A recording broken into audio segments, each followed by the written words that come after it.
आज के study point coaching classes से पिछले लेक्चर में हमने एग्रो बेस्ड इंडस्ट्री में कॉटन, जूट और शुगर केन कंप्लीट किया था। इस वीडियो में हम सारी की सारी मिनरल बेस्ड इंडस्ट्री जो कि 7 इंडस्ट्री है वो हम कवर करेंगे। तो चलिए चालू करते हैं। पहले तो मिनरल बेस्ड इंडस्ट्री वो होती है जिनका मिनरल या माइनिंग से समझौता होता है। For example iron, aluminium, fertiliser, chemical, ये सारी चीजें। अब उसमें पहली इंडस्ट्री जो सबसे बेसिक इंडस्ट्री वो कौन सी? Iron and steel. Iron and steel के बारे में क्या ही बात करूं। आयरन एंड स्टील सबसे बेसिक इंडस्ट्री, मैंने आपको शुरुआत में बताया था, क्योंकि ये दूसरी इंडस्ट्री के लिए भी रॉ मटेरियल देती है। हैवी इंडस्ट्री है, ऑन द बेसिस ऑफ अगर वेट देखें हैवी इंडस्ट्री है। और ये भी बोल सकते हैं कि ये लार्ज स्केल इंडस्ट्री है, क्योंकि इनका जो बिजनेस है वो एकदम लार्ज स्केल है। और ये भी कह सकते हैं कि ये पब्लिक भी करती है, प्राइवेट भी करती है। तो कुछ क्लासिफिकेशन मैंने बता दी। तो it is basic industry and heavy industry, produces machine and engineering goods, कोई नई बात नहीं है। अब ये चीज इंपॉर्टेंट है, iron ore, coking coal and limestone, ये 3 चीजें हैं जिसकी जरूरत पड़ती है आपको आयरन को निकालने के लिए। किसको निकालने के लिए? आयरन को निकालने के लिए। और इसका रेशियो भी फिक्स है, 4:2:1, मतलब 4 आयरन और लगेगा, 2 कुकिंग ऑयल एंड 1 लाइमस्टोन। तो इस रेशियो में अगर आप कंबाइन करते हैं तो आपको कंप्लीट आयरन मिलता है। फिर छोटा नागपुर रीजन जो हमारे इंडिया में है, उस जगह आपको सबसे ज्यादा मैक्सिमम इंडस्ट्रीज दिखेगी। उसका रीजन एक तो चीप लेबर मिलता है आपको, low cost of iron ore है, यहाँ पर आयरन ओर की कॉस्ट लो मिल जाती है, और होम मार्केट में ज्यादा ग्रोथ मिली। होम मार्केट मतलब इंडिया की मार्केट। और हमारे भारत की जो अथॉरिटी है जिसका नाम है SAIL, Steel Authority of India Limited, तो ये भी एक गवर्नमेंट ऑर्गेनाइजेशन है, ये गवर्नमेंट इंस्टीट्यूशन है जो स्टील का काम करते हैं। अब आयरन को चैलेंजेस क्या है? सबसे पहले हाई कॉस्ट ऑफ कोल, जो कोयला आता है वो सबसे महंगा है। Lower productive of labour, labour की प्रोडक्टिविटी कम है। पुअर इंफ्रास्ट्रक्चर, ये तो हर पॉइंट में लिख सकते हैं कि इंफ्रास्ट्रक्चर, मशीन्स बेकार है। इरेगुलर पावर सप्लाई, क्योंकि आयरन ऐसी इंडस्ट्री जिसमें पावर सप्लाई ज्यादा चाहिए, बट इसमें एक चैलेंज आता है कि पावर सप्लाई बहुत कम मिलता है। अब हम बात करते हैं एल्यूमिनियम इंडस्ट्री की। अब बात करते हैं एल्यूमिनियम इंडस्ट्री की। आयरन एंड स्टील इंडस्ट्री तो सबसे फर्स्ट बेसिक इंडस्ट्री, उसके बाद एल्यूमिनियम इंडस्ट्री आती है। और एल्यूमिनियम इंडस्ट्री का यूजेज, एल्यूमिनियम का कहाँ यूजेज आता है? आपने देखा होगा आपके घर के बर्तनों में, यूटेंसिल्स में, वायर्स में इसका यूजेज मिलता है आपको। और एल्यूमिनियम बनता कैसे? जैसे आयरन, कुकिंग कोल, लाइमस्टोन और आयरन ओर से बनता है 4:2:1 के रेशियो में। वैसे ही जो एल्यूमिनियम है वो बनता है बॉक्साइट। बॉक्साइट से आपको एल्यूमिना मिलता है, एल्यूमिना से आपको एल्यूमिनियम मिलता है। और इसमें बॉक्साइट का बहुत वेस्टेज हो जाता है। 4 टन ऑफ बॉक्साइट से आपको 2 टन ऑफ एल्यूमिना मिलता है, और 2 टन ऑफ एल्यूमिना से आपको ओनली 1 टन ऑफ एल्यूमिनियम मिलता है। और एल्यूमिनियम के लिए सबसे जरूरी होता है पावर सप्लाई, और आयरन के लिए भी रहता है। मैंने वहां लिखवाया भी था कि पावर सप्लाई के बिना ये इंडस्ट्री वर्क ही नहीं करती है, क्योंकि इन्हें बहुत माइनिंग करनी पड़ती है। और आप देखेंगे एल्यूमिनियम इंडस्ट्री कहां लोकेटेड है? वेस्ट बंगाल, केरला, इस साइड पे लोकेटेड है। Second most important industry after iron, uses utensils, wire, bauxite, फिर एल्यूमिना, फिर एल्यूमिनियम, 4:2:1, मतलब 4 टन से डायरेक्ट 1 टन मिलता है। इसे रेगुलर सप्लाई चाहिए। इंडस्ट्री है ओडिशा, वेस्ट बंगाल और केरला में। नेक्स्ट इंडस्ट्री की बात करते हैं केमिकल इंडस्ट्री। बच्चों पहले ही बता दे रहा हूं मैं आपको, आयरन एंड स्टील इंडस्ट्री सबसे ज्यादा पूछता है सीबीएसई, तो इन इंडस्ट्री को सिर्फ एक बार नजर लगा के ज्यादा नहीं। केमिकल इंडस्ट्री, केमिकल मतलब केमिकल जो केमिस्ट्री लैब में यूज होता है, वो सारी चीजें। और ये सबसे फास्ट इंडस्ट्री ग्रो हो रही है। उसका रीजन बहुत सिंपल सा है, क्योंकि हमारा देश और साइंस में प्रगति कर रहा है, केमिकल्स और ज्यादा से ज्यादा आते जा रहे हैं, तो इसलिए ये इंडस्ट्री, और इसका कॉन्ट्रीब्यूशन 3% है जीडीपी में। ठीक है। अब 2 तरह के केमिकल्स होते हैं, एक ऑर्गेनिक और एक इनऑर्गेनिक। ऑर्गेनिक नाम से समझ में आ रहा है वो केमिकल्स जो डायरेक्ट नेचर से मिले, एंड इनऑर्गेनिक जो केमिकल्स हमने बनाए, मैन मेड है, जो लेबोरेटरी में बन के है। तो इनऑर्गेनिक मतलब वो जैसे सल्फ्यूरिक एसिड, H2SO4, प्लास्टिक, ये हमने खुद बनाया है।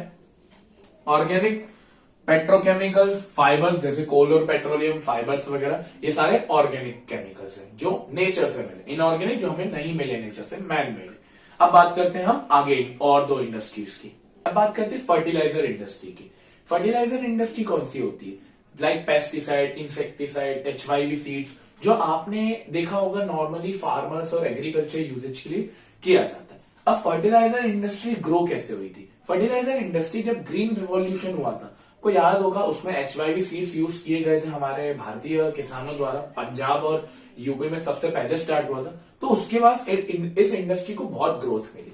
तो नाइट्रोजनस फर्टिलाइजर, अमोनिया, फॉस्फेट, और आप देखोगे जो फॉस्फेट होता है, जो फर्टिलाइजर इंडस्ट्री का बेस है, वो हम इंडिया में नहीं मिलता, हम उसे इंपोर्ट करते हैं बाहर दूसरे देशों से। और आफ्टर ग्रीन रिवॉल्यूशन ये इंडस्ट्री ग्रो हुई थी। मेन इनका जो बेस है वो गुजरात, तमिलनाडु, पंजाब द्वारा है या यहाँ पर है। अब हम बात करते हैं सीमेंट इंडस्ट्री की। भैया आपके घर में जो बिल्डिंग बनी है ना, या घर बना है, वो सीमेंट से बना है। और सीमेंट अपने आप में एक हैवी इंडस्ट्री है, बल्कि इंडस्ट्री है, क्योंकि बहुत बड़ा रॉ मटेरियल लगता है। और सीमेंट इंडस्ट्री की जो बोल सकते हैं मेनली लोकेशन का है गुजरात।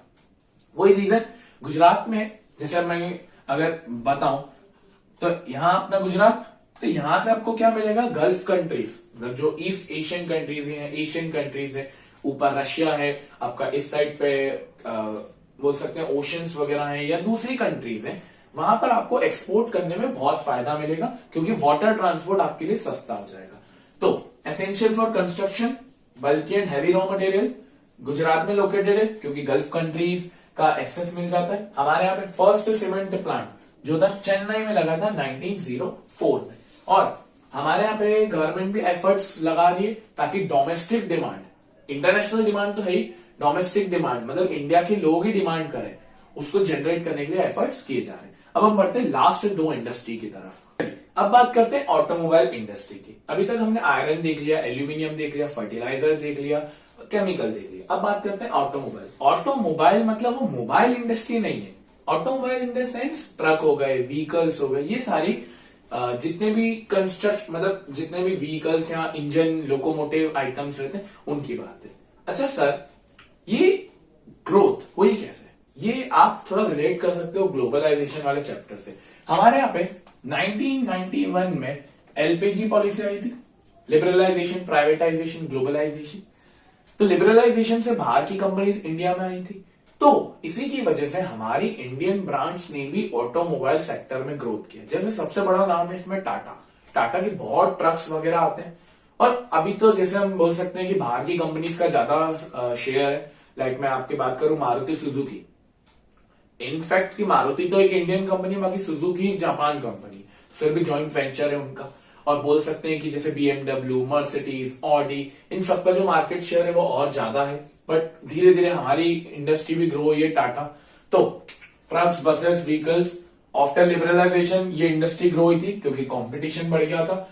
इनकी इंडस्ट्री कहां पर लोकेटेड है, दिल्ली, गुड़गांव, मुंबई, पुणे एक्सेट्रा, क्योंकि यहां पर ही इनको ऐसा कैपिटल मिलता है और ऐसी लोकेशन मिलती है। ठीक है, अब हम बात करते हैं लास्ट इंडस्ट्री, जो कि है information technology and electronic industry. Electronic industry से मतलब ये है कि जिस फोन में आप वीडियो देख रहे हैं, जिस फोन में मेरी वीडियो रिकॉर्ड हो रही है, कैमरा, टेलीविजन, हेडफोन्स, ईयरफोन्स, जितनी भी एसेसरीज है वो सारी इसके अंदर आती है।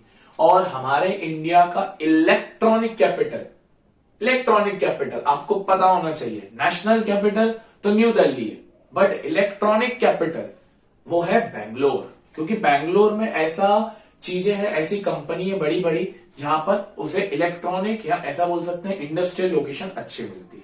ठीक है, तो wide range of products, television, telephones, Bangalore electronic capital of India.